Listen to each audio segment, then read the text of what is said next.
ಈ ದಿನ ಬರುತ್ತೆ ಅಂತ ನಾನು 10 ವರ್ಷದಿಂದ ಇಲ್ಲೇ ಕಟ್ಕೊಂಡು ಕನ್ಸ್ಕೊಂಡಿದ್ದೆ, ಅದು ಇವತ್ತು ಕನಸಾಗಿದೆ. ಕಾಲೇಜಲ್ಲಿ ನನ್ನ ವಾಪಸ್ ಕರ್ಸಿ ನಂಗೆ ಫೆಲಿಸಿಟೇಷನ್ ಮಾಡಿಸ್ಕೊಳ್ಳೇಬೇಕು ಅಂತ ನಾವು ಚಾಲೆಂಜ್ ಮಾಡಿದೆ, ಅದು ಇವತ್ತು ಅಂತ ಆಯ್ತು. Thank you so much. ನಾನು ನಿಜವಾಗ್ಲೂ ನಾನು ಓದಿದ ಕಾಲೇಜ್ ಸಂತ ಫಿಲೋಮಿನಾ ಕಾಲೇಜಿಗೆ ಯಾವತ್ತೂ ಸೇರ್ಪಡೆ ಆಗಿರ್ತೀನಿ. ಆಶೀರ್ವಾದ ನನ್ನ ತುಂಬಾ ಇದೆ ಅಂತ ಅದಕ್ಕೋಸ್ಕರ ಇವತ್ತು ನಾನು ಈ ಕಾಲೇಜಲ್ಲೇ ನಾನು ಮೊದಲನೇ ಸಲ ನಾನು ಮಾಡಿದ್ದು ಅಂತ ಹೇಳಿದ್ರೆ ಸಿಲ್ವರ್ ಜೂಬ್ಲಿ ಹಾಲ್ನಲ್ಲೇ. ನನಗೆ ನಿಜವಾಗ್ಲೂ ಒಂದು ಐಡಿಯಾನೇ ಇರಲಿಲ್ಲ, ಗೊತ್ತೇ ಇರಲಿಲ್ಲ. ನನ್ನ ಹಾಸ್ಟೆಲ್ ಫ್ರೆಂಡ್ಸ್ ಎಲ್ಲ ನಾನು ಎಷ್ಟು ಹಾಸ್ಟೆಲ್ ಹಚ್ಚಿದ್ರೆ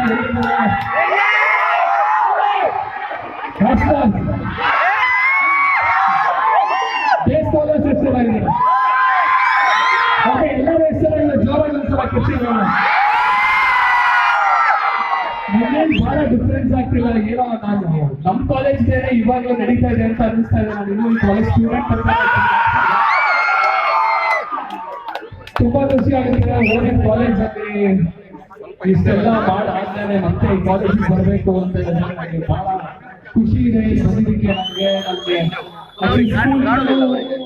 ನನ್ನ ಡಿಗ್ರಿ ಕಾಲೇಜಿಂದ ನನಗೆ ಒಂದು ಲೆಟರ್ ಏನು ಬಂದೇ ಇಲ್ಲ. ಫಸ್ಟ್ ನನಗೆ ಬಂದಿದ್ದ ಸೆಂಟ್ ಫಿಲೋಮಿನೇಷನ್ ಒಂದು ಅಪ್ರಿಸಿಯೇಷನ್ ಲೆಟರ್ ಕಳಿಸಿದ್ದಾರೆ ರೆವರೆಂಡ್ ಫಾದರ್ ಅವರು. ನನಗೆ ನಿಜವಾಗ್ಲೂ ಅವ್ರಿಗೆ ನಮ್ಮ ಮನೆ ಅಡ್ರೆಸ್ ಗೊತ್ತಿಲ್ಲ, just Chandan Shetty son of B K. Parameshwar mostly ಎಲ್ಲೋ ನಮ್ಮ ಡ್ಯಾಡಿ ತಿಳ್ಕೊಂಡು ಶಾಂತಿ ಗ್ರಾಮ ಅಂತ ಹಾಕ್ಬಿಟ್ಟು ಕಳಿಸಿದ್ರೆ ಆ ಲೆಟರ್ ನನಗೆ ಬಂದು ತಲುಪ್ತು. I felt very happy. ನನಗೆ ಇನ್ವಿಟೇಷನ್ ಬಂದ ತಕ್ಷಣ ನಾನೇನು ಸೆಕೆಂಡ್ ಥಾಟೇ ಬರಲ್ಲ ತಲೆಯಲ್ಲಿ, ಓಕೆ ನಾನು ಬಂದೇ ಬರ್ತೀನಿ, ನನ್ನ ಕಾಲೇಜ್ ನೋಡಕ್ ನಾನು ಬಂದೇ ಇರ್ತೀನಿ ಅಂತ. ಆಕ್ಚುಲಿ ನನ್ನ ಕರಿಯರ್ ಸ್ಟಾರ್ಟ್ ಆಗಿದೆ ಸೆಂಟ್ ಫಿಲೋಮಿನಾ ಅಂತ ಹೇಳಿದ್ರೆ ನನಗೆ ತಪ್ಪಾಗ ಚಾನ್ಸೇ ಇಲ್ಲ. ಯಾಕಂತ ಹೇಳಿದ್ರೆ ಒಂದು ಫೈನ್ ಡೇ ಒಂದು ದಿನ ಏನಾಯ್ತು ಅಂತ ಹೇಳಿದ್ರೆ ಇದೇ ತರ ಒಂದು ಮ್ಯೂಸಿಕ್ ಕಾಂಪಿಟೇಷನ್ ಅರೇಂಜ್ ಮಾಡಿದ್ರು ನಮ್ಮ ಫಿಲೋಸಫಿ ಸಿಲ್ವರ್ ಜೂಬ್ಲಿ ಹಾಲ್ ನಲ್ಲಿ ಕಾಂಪಿಟೇಷನ್ ನಡೀತಾ ಇತ್ತು. ಹಾಸ್ಟೆಲ್ ಇಂದ ಯಾರು ಕಾಂಪಿಟೇಟರ್ಸೇ ಇರ್ಲಿಲ್ಲ, ಎಲ್ಲರೂ ಬರೀ ಡೇಸ್ ಹಾಡ್ತಾ ಇದ್ರು. ಹಾಸ್ಟೆಲರ್ಸ್ ಎಲ್ಲ ಸೇರ್ಕೊಂಡು ಸೀನಿಯರ್ಸ್ ಏನ್ ಮಾಡೋಣ, ಫಸ್ಟ್ PUC ಇದ್ರು ಅವಾಗ ನನ್ನ ಸೀನಿಯರ್ಸ್ ಏನ್ ಮಾಡಿದ್ರು, ಎಲ್ಲ ಹಾಸ್ಟೆಲರ್ಸ್ ಮರ್ಯಾದೆ ಉಳ್ಸಕ್ ಯಾರು ಇಲ್ಬೇಡ್ರು ಅಂತ ನನ್ನ ಸ್ಟೇಜ್ ಮೇಲೆ ಕೈಬಿಟ್ರು, ಕರ್ಕೊಂಡೋಗಿ ಹಾಡ್ತಿ ಆಡೋದು. ನಾನು ಹಾಸ್ಟೆಲ್ ಇರ್ಬೇಕಾದ್ರೆ ಸ್ನಾನ ಮಾಡ್ಬೇಕಾದ್ರೆ ಬಕೆಟ್ ಬಿಡಿಯೋದು, ಬಕೆಟ್ ಬಿಡ್ಕೊಂಡು ಸಾಂಗ್ ಮಾಡ್ತಾ ಇದ್ದೆ. ಅದನ್ನೆಲ್ಲ ತುಂಬಾ ಎಂಜಾಯ್ ಮಾಡ್ತಾ ಇದ್ರು. ಸೊ ಅವರು ಕಿರಣ್ ಅಂತ ನನ್ನ ಸೀನಿಯರು, ಸೊ ಅವ್ರೇನ್ ಮಾಡಿದ್ರು, ಸೀದಾ ಹೋಗ್ಬಿಟ್ಟು ಶಕುಂತಲಾಗಿದ್ದಾರೆ, ಇಲ್ಲೇ ನನಗೆಲ್ಲ ಗೊತ್ತಿದೆ. ಅವರು ಅಷ್ಟೇ ನಮ್ಮ ಕಲ್ಚರಲ್ ಸೆಕ್ರೆಟರಿ ಆಗಿದ್ರು ಆ ಟೈಮಲ್ಲಿ. ಅವ್ರಿಗೂ ಹೆಸರು ಕೊಟ್ಬಿಟ್ಟು ಕೊಟ್ಟ ತಕ್ಷಣ ನನಗೆ ಪ್ಯಾನಿಕ್ ಆಗ್ಬಿಟ್ಟೆ. ಲೈಫಲ್ಲಿ ನಾನು ಒಂದ್ ದಿನನೂ ಹಾಡೇ ಇರಲಿಲ್ಲ ಅಲ್ಲಿವರೆಗೂ ನನ್ನ ಅಷ್ಟು ವರ್ಷಗಳ ಕಾಲ. ಸಡನ್ ಆಗಿ ಸ್ಟೇಜ್ ಮೇಲೆ ಕರ್ಕೊಂಡು ಹೋಗ್ಬಿಟ್ಟಾಗ I was like so panic ಆಗ್ಬಿಟ್ಟೆ, ಏನ್ ಯಾವ ಸಾಂಗ್ ಹಾಡೋದು ಅಂತ. ಇದರಲ್ಲಿ ನನಗೆ ನಾನು ಏನ್ ಹಾಡ್ದೆ ಅಂತಾನೆ ನನಗೆ ಗೊತ್ತಿಲ್ಲ, ಬಟ್ ನಂಗೆ ಒಂದು ಫಸ್ಟ್ ಪ್ಲೇಸ್ ಕೊಟ್ರು. But inspire me a lot. ಆ ಇನ್ಸ್ಪಿರೇಷನ್ ನನಗೆ ಇವತ್ತವರೆಗೂ ನಾನೊಂದು ಮ್ಯೂಸಿಷಿಯನ್ ಆಗಿದ್ದೀನಿ, ಒಬ್ಬ ರ್ಯಾಪರ್ ಆಗಿದ್ದೀನಿ ಅಂತಂದ್ರೆ ಕಾರಣ ನನಗೆ ಸಿಕ್ಕಿದಂತ ಮೊದಲನೇ ಪ್ರಶಸ್ತಿ ಅವತ್ತು ಸೆಂಟ್ ಫಿಲೋಮಿನಾಸ್ ಅಲ್ಲಿ. ಈ ಕಾಲೇಜು ನಿಜವಾಗ್ಲೂ ಎಷ್ಟೊಂದು ಸ್ಟೂಡೆಂಟ್ಸ್ ಗಳಿಗೆ ಸ್ಫೂರ್ತಿಯಾಗಿದೆ. ಇಷ್ಟೊಂದು ವಿದ್ಯಾರ್ಥಿಗಳಿಗೆ ಯಾವ ಮಟ್ಟಕ್ಕೆಲ್ಲ ರೀಚ್ ಆಗ್ಬಿಟ್ಟಿದ್ದಾರೆ. ಇಷ್ಟು ದಿನ ಈ ಕಾಲೇಜಿಂದ NCC ಸೇರ್ಕೊಂಡಿದ್ದಾರೆ, ಹಾಗೆ ಸ್ಪೋರ್ಟ್ಸ್ ಮ್ಯಾನ್ ಗಳಿದ್ದಾರೆ. ಫಾರ್ ದ ಫಸ್ಟ್ ಟೈಮ್ ಒಬ್ಬ ರ್ಯಾಪರ್ ಹುಟ್ಟಿದ್ದಾನೆ ಅಂತಂದ್ರೆ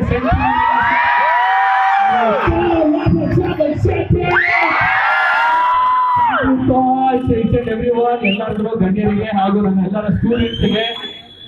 ನನ್ನ ಕಾಲೇಜ್ ಆಕ್ಚುಲಿ ಜಾಸ್ತಿ ಮಿಸ್ ಮಾಡ್ತಿರ್ಲಿಲ್ಲ, ಯಾಕಂತ ಹೇಳಿದ್ರೆ ಕ್ಲಾಸ್ ಮೇಟ್ಸ್ ತುಂಬಾ ಒಳ್ಳೆ ಬ್ಯೂಟಿಫುಲ್ ಗರ್ಲ್ಸ್ ಇರ್ತಾ ಇದ್ರು. ನನ್ನ ಕ್ಲಾಸ್ ಮೇಟ್ಸ್ ಅಷ್ಟೇ ಅಲ್ಲ, ನಮ್ಮ ಲೆಕ್ಚರರ್ಸ್ ಕೂಡ ತುಂಬಾ ಚೆನ್ನಾಗಿರ್ತಾ ಇದ್ರು. ಅದಕ್ಕೆ ಕ್ಲಾಸ್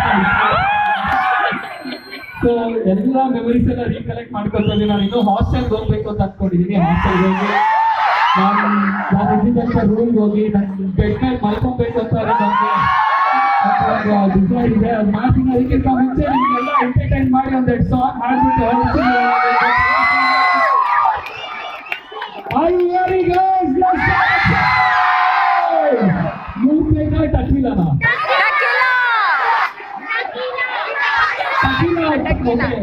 ತಕೀಲ ಅಂದಾಗ ಯಾರು ಕಿರಿಸ್ತೀರಾ, 3 ಪ್ಯಾಗ್ ಅಂದಾಗ ಯಾರು ಕಿರಿಸ್ತೀರಾ, ಜೋರಾಗಿ ಕಿರಿಸ್ತೀರಾ, ಆ ಸಾಂಗ್ ನ ಸ್ಟಾರ್ಟ್ ಮಾಡ್ತೀನಿ. 1 2 3 ಪ್ಯಾಗ್. ಓಕೆ, ತಕೀಲ ಅದು 3 ಪ್ಯಾಗ್ ಹಾಡ್ಬಿಟ್ಟು ಆಮೇಲೆ ತಕೀಲ ಹಾಡ್ತೀನಿ.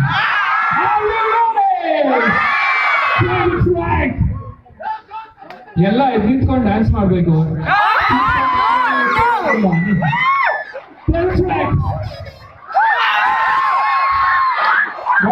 ವಾಲ್ಯೂಮ್ ಜಾಸ್ತಿ ಮಾಡಿ, ಓವರಾಲ್ ವಾಲ್ಯೂಮ್ ಜಾಸ್ತಿ ಮಾಡಿ, ಓವರಾಲ್ ಇನ್ಕ್ರೀಸ್ ದ ವಾಲ್ಯೂಮ್.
ಮತ್ತೆ ಫ್ಲಾಶ್ ಬ್ಯಾಕ್ ಹೋಗಿದ್ದೀನಿ ನಾನು ನನ್ನ ಕಾಲೇಜ್ ಡೇಸ್ ಅಲ್ಲಿ ಯಾವ ತರ ಇತ್ತು ಅದನ್ನ ನೆನ್ಸ್ಕೊಂಡು ಜಾಸ್ತಿ